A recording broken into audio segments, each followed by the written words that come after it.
চলো একটু বাগদেবীর মন্দির থেকে ঘুরে আসা যাক। সকাল সকাল আমি আর মা বেরিয়ে পড়েছিলাম দুজন মিলে। এসেই ফুল বেলপাতার মিষ্টি কিনে নিয়েছিলাম। তারপরেই আমরা দেখলাম মন্দির সংলগ্ন এলাকায় এ তো বিরাট লাইন।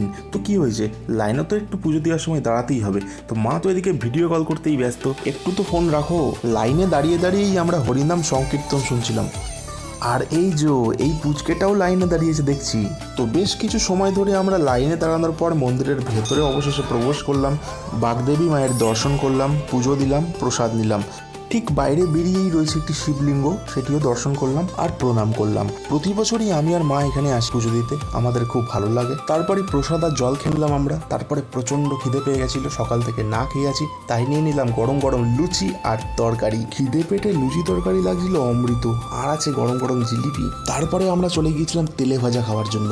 নিয়েছিলাম একটু মুড়ি, একটা গরম বেগুনি আর আলু ভাজা। তো জমিয়ে আমি আর মা এটা খেলাম, তারপর বাড়ি চলে এলাম।